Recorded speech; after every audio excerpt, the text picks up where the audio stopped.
नमस्कार, स्वागत है आपका बिहार समाचार में। देश में बड़ा बवाल हो गया है। एक तरफ जहां पीएम नरेंद्र मोदी जी को जान से मारने की धमकी दी गई है, उनको बम से उड़ा देने की धमकी दी गई, तो इधर बिहार के मुख्यमंत्री नीतीश कुमार भी सुरक्षित नहीं है, उनको भी थप्पड़ से मार दिया गया है। तो आज की बिहार की गर्मागर्म खबरों पर बात करने से पहले आपसे अनुरोध है, कृपया वीडियो को एक प्यारा सा लाइक अवश्य कर दीजिएगा। आपका लाइक करना ही हमारी मेहनत का फल होता है। एक बड़ी खबर आ रही है कि देश के प्रधानमंत्री नरेंद्र मोदी जी को जान से मारने की धमकी मिली है। पीएम मोदी को बम से उड़ा देने की धमकी मिली है। देखिए, आतंकी संगठन के स्लीपर सेल ने कहा है कि 20 किलो आरडीएक्स से पीएम मोदी को उड़ा देंगे। देखिए, खुफिया सूत्रों के हवाले से मिली जानकारी के मुताबिक नेशनल इन्वेस्टिगेशन एजेंसी यानी एनआईए को ये धमकी भरा ईमेल मिला है। खुफिया सूत्रों के मुताबिक पीएम मोदी को 20 किलो आरडीएक्स से मारने की साजिश स्लीपर सेल के जरिए रची जा रही है और ईमेल के मुताबिक सारी योजनाएं तैयार हो चुकी है। और ईमेल करने वाले ने कहा है कि वह आत्महत्या कर रहा है जिससे इस षड्यंत्र का पर्दाफाश ना हो सके। और इधर सुरक्षा एजेंसी जानकारी जुटा रही है कि पीएम मोदी को मारने की साजिश के संबंध में जो ईमेल मिला है उसका स्रोत क्या है। और साथ ही एजेंसियों का कहना है कि अपने नापाक मकसद को अंजाम देने के लिए आतंकी संगठनों ने 20 स्लीपर सेल का गठन किया है। बीजेपी के दबाव में मुख्यमंत्री नीतीश कुमार जी अपने मुख्यमंत्री की कुर्सी छोड़कर राज्यसभा जाने को तैयार हो चुके हैं। और इधर बीजेपी ने भी साफ कह दिया है कि नीतीश कुमार की राज्यसभा जाने की इच्छा पूरी की जाएगी, यानी बिहार में अब बीजेपी का मुख्यमंत्री होगा। तारकिशोर प्रसाद को मुख्यमंत्री बनाया जा सकता है। तो इधर सीएम की गद्दी छोड़े जाने की बात पर विपक्ष ने कहा है कि बिहार को बर्बाद करके भाग नहीं सकते हैं नीतीश कुमार। देखिए, सीपीआई एमएल विधायक दल के नेता महबूब आलम ने कहा है कि नीतीश कुमार बिहार छोड़कर दिल्ली भागने की तैयारी में है, लेकिन हम लोग उन्हें दिल्ली भागने नहीं देंगे। वो मुख्यमंत्री हैं, बिहार में जो गड़बड़ी है उसको पहले ठीक करना होगा उनको। बतौर मुख्यमंत्री वे हर मोर्चे पर फेल साबित हो रहे हैं, इसलिए दिल्ली जाना चाहते हैं। बिहार में कानून व्यवस्था चौपट है, बेरोजगारी है, हर क्षेत्र में बिहार पिछड़ा है। जब तक बिहार को पूरी तरह से ठीक नहीं करेंगे, नीतीश कुमार जी को दिल्ली भागने नहीं दिया जाएगा। एक जरूरी सूचना, इस अप्रैल महीने में 15 दिन बैंक बंद रहेंगे। यदि आप बैंक के लिए जा रहे हैं तो आपको इन डेट को जान लेना बेहद ही जरूरी है। देखिए, 1 अप्रैल से नए वित्त वर्ष की शुरुआत हो चुकी है और इसी क्रम में 1 अप्रैल से लेकर 5 अप्रैल तक बैंक बंद रहेंगे। दरअसल रिजर्व बैंक ऑफ इंडिया ने अप्रैल महीने 2022 के लिए बैंकों की छुट्टी की लिस्ट जारी कर दी है और इसके अनुसार 1 अप्रैल, 2 अप्रैल, 3 अप्रैल, 4 अप्रैल और 5 अप्रैल को बैंक बंद रहेंगे। और इसके साथ ही 9, 10 और 14 अप्रैल को बैंक बंद रहेंगे और आगे 15, 16, 17, 21 और 23 अप्रैल को बैंक बंद रहेंगे। इसके अलावा 25 और 29 अप्रैल को भी बैंक बंद रहेंगे। बिहार के पटना में डीजल और पेट्रोल से चलने वाले ऑटो को बंद कर दिया गया है, तो ऑटो चालकों ने अब आंदोलन की तैयारी शुरू कर दी है। ऑटो चालक बोल रहे हैं कि आखिर अब कैसे चलेगा घर। देखिए, बिहार के पटना में ऑटो चलाने वालों के लिए बड़ी खबर है कि पटना में अब ऑटो चलना बंद कर दिया गया है। सरकार ने आदेश जारी किया है कि पटना की सड़कों पर केवल सीएनजी से चलने वाले ऑटो और ई रिक्शा ही चलने दिया जाएगा। परिवहन विभाग ने सख्त निर्देश दिया है कि डीजल और पेट्रोल वाले ऑटो अगर पटना की सड़कों पर चलेंगे तो उन्हें जुर्माना भरना होगा और साथ में वाहन को भी जब्त कर लिया जाएगा। और इधर ऑटो चालकों का कहना है कि हम लोग पिछले 2 साल से कोरोना के कारण मर रहे थे, जैसे तैसे कर्ज लेकर परिवार चला रहे थे। अब ऑटो चलाकर सारा कर्जा चुकाना चाह रहे थे, लेकिन सरकार ने ऐसा निर्णय लिया कि हमें जीते जी मार दिया है। अब हमारे पास पैसे भी नहीं है और इस तंगी की हालात में आखिर सीएनजी ऑटो की खरीदारी हम कैसे करेंगे। हमें तो सरकार ने पूरी तरह से बर्बाद कर दिया है। अब हम लोग धरना पर बैठेंगे और सरकार के खिलाफ बड़ा आंदोलन करेंगे। साथ ही ऑटो चालकों ने कहा है कि यदि सरकार यही चाहती है तो हमें सीएनजी की ऑटो लेने के लिए सरकार लोन दे, और लोन यदि नहीं दिया जाएगा तो हम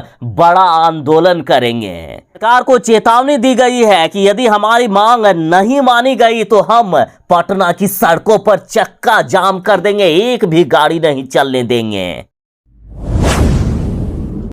तेजस्वी यादव ने कहा है कि नीतीश कुमार जी ने बिहार को इतना ज्यादा बर्बाद कर दिया है कि बिहार में अब लोगों को रहने में भी डर लगने लगा है। बिहार में हर 4 घंटे में रेप हो रहा है और हर 5 घंटे में हत्या हो जा रही है। तेजस्वी यादव ने कहा है कि बिहार में हर जगह अपराध हो रहा है। यहां तो मुख्यमंत्री नीतीश कुमार भी सुरक्षित नहीं है, उनको भी उनके घर में घुसकर थप्पड़ मार दिया जाता है। तेजस्वी यादव ने कहा है कि किसी भी राज्य में सबसे ज्यादा सुरक्षित व्यक्ति मुख्यमंत्री माने जाते हैं, और यहां तो मुख्यमंत्री भी सुरक्षित नहीं है, तो आप कल्पना कर सकते हैं कि औरों का क्या हाल होगा।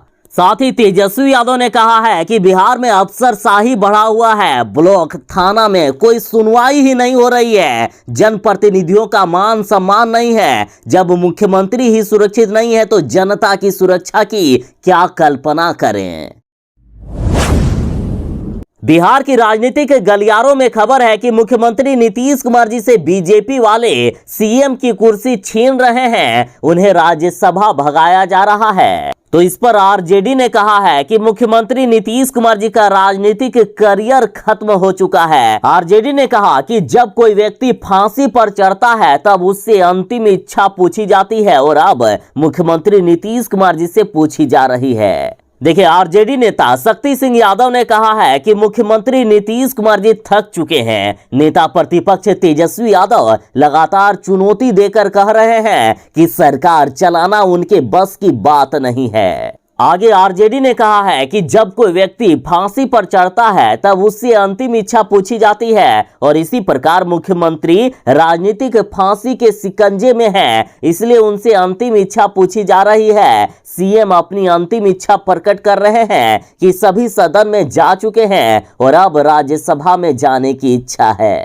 और इधर बीजेपी ने बड़ा बयान दे दिया है कि नीतीश कुमार जी की राज्यसभा जाने की इच्छा पूरी की जाएगी। बिहार बोर्ड के मैट्रिक का रिजल्ट जारी कर दिया गया है, लेकिन कई छात्र ऐसे हैं जो फेल हो गए हैं, या कई को लग रहा है कि उनके ज्यादा नंबर आने वाले थे लेकिन नंबर कम मिला है। तो घबराइए नहीं, एक और मौका है। साथ ही फेल हुए छात्रों के लिए भी बड़ा मौका है। यदि 10वीं में मिले अंक से आप असंतुष्ट हैं तो स्क्रूटनी करवा सकते हैं, यानी अपनी कॉपी को आप फिर से चेक करवा सकते हैं। ध्यान दीजिएगा, परीक्षार्थी 2 अप्रैल 2022 से स्क्रूटनी के लिए आवेदन कर सकते हैं और अंतिम तारीख 8 अप्रैल तक रखा गया है। और स्क्रूटनी के लिए आप जितने सब्जेक्ट का फिर से चेक करवाना चाहते हैं तो 70 रुपए करके प्रत्येक सब्जेक्ट के लिए देना होगा। और आवेदन करने के लिए बिहार बोर्ड की ऑफिशियल वेबसाइट पर जाएं। बेचारे मुख्यमंत्री नीतीश कुमार जी, इनको जनता ने तो मजबूर कर ही दिया है। जनता ने मात्र 43 सीटों पर लाकर खड़ा कर दिया है। तो इधर बीजेपी बिहार में सबसे बड़ी पार्टी बन गई और बीजेपी अब नीतीश कुमार जी को मुख्यमंत्री के पद से भी हटाने की तैयारियां कर लिए हैं। मुख्यमंत्री पर दबाव इतना बढ़ रहा है कि कहा जा रहा है कि मुख्यमंत्री नीतीश कुमार जी अब अपने मुख्यमंत्री के पद को छोड़ने के लिए भी तैयार हो गए हैं। उन्होंने इच्छा जताई है कि वे राज्यसभा जाने को तैयार हैं। कहा जा रहा है कि बीजेपी के दबाव में मुख्यमंत्री नीतीश कुमार जी ने अपने सीएम की कुर्सी छोड़ने का ऐलान कर दिया।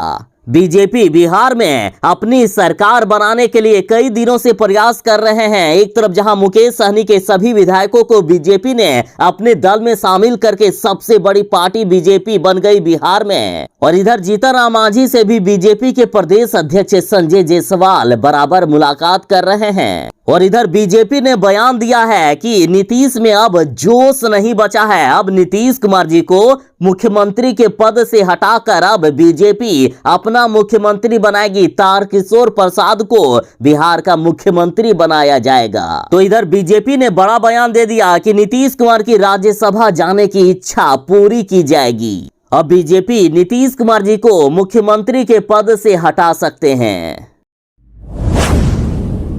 लालू यादव को 1 अप्रैल को जमानत मिलने वाली थी, लेकिन लालू यादव को जमानत नहीं मिल पाई है। झारखंड हाईकोर्ट में सुनवाई टल गई है। अब अगले हफ्ते सुनवाई होने वाली है, यानी 8 अप्रैल को लालू यादव की केस की अब सुनवाई होने वाली है। और देखिए, सीबीआई वाले लालू यादव को किसी भी कीमत पे जमानत नहीं देना चाह रहे हैं। जब हाईकोर्ट ने लालू यादव के केस को लेकर सीबीआई से रिपोर्ट मांगी तो सीबीआई ने कोर्ट में 35 ट्रक दस्तावेज पहुंचा दिए हैं। सोचिए, 65 ट्रक दस्तावेज पहुंचाए गए। सीबीआई ने कोर्ट में लालू यादव के खिलाफ 1-2 नहीं बल्कि 35 ट्रक दस्तावेज पहुंचा दिए हैं। और बड़ी खबर है कि लालू यादव के केस की अगली सुनवाई 8 अप्रैल को होने वाली है। बिहार के पटना में जिस तरह से लगातार हत्याएं हो रही है, तो उसको लेकर पप्पू यादव की पार्टी ने अपराध के खिलाफ आंदोलन की चेतावनी दे दी है। देखिए, पटना में 5 दिनों में 5 लोगों की हत्याएं हो गई है। पटना में भय का माहौल हो गया है। और इधर पप्पू यादव की पार्टी की तरफ से राजू दानवीर ने कहा है कि पटना सिटी की जनता सरकार को सालाना 1000 करोड़ रुपए टैक्स के रूप में देती है, लेकिन फिर भी सरकार को उनकी सुरक्षा की चिंता नहीं है। सभी खौफ के साए में जीने को मजबूर हैं। और पिछले 5 दिनों में 5 लोगों की हत्या बेहद ही दुर्भाग्यपूर्ण और चिंताजनक है। उन्होंने कहा कि आखिर पुलिस अपराधियों को गिरफ्तार क्यों नहीं कर पा रही है। राजू दानवीर ने कहा है कि डबल इंजन की सरकार ने बिहार को क्राइम के मामले में कश्मीर से भी बदतर बना दिया है। लगातार पटना में निर्दोष लोग मारे जा रहे हैं। चारों तरफ भय का माहौल हो गया है। आखिर नीतीश के राज में इस बिहार का क्या होगा, ये भगवान ही जाने। बिहार में सिर्फ अपराध ही नहीं बढ़ा है, बल्कि लगातार अब बम धमाके भी हो रहे हैं। और इधर बिहार के सिल्क सिटी कहे जाने वाले भागलपुर की बात करें तो भागलपुर में पिछले 4 महीनों में 20 से ज्यादा मौतें हो गई है। बम धमाकों का अड्डा बन गया है सिल्क सिटी। कहा जा रहा है कि बारूद के ढेर में है भागलपुर। देखिए, सुशासन की राज कहे जाने वाले नीतीश सरकार में किस प्रकार से बम धमाके हो रहे हैं। बिहार के भागलपुर में धमाकों का सिलसिला थमने का नाम नहीं ले रहा है। पिछले 4 महीनों में सिल्क सिटी में कई बार ब्लास्ट से दहल उठा है। और पिछले गुरुवार को एक बार फिर से धमाकों ने लोगों को हिलाकर रख दिया। तो बिहार में जिस तरह से अपराध बढ़ रहा है, जिस तरह से डर का माहौल बन रहा है, ये नीतीश सरकार के फेल होने का सबसे बड़ा सबूत है।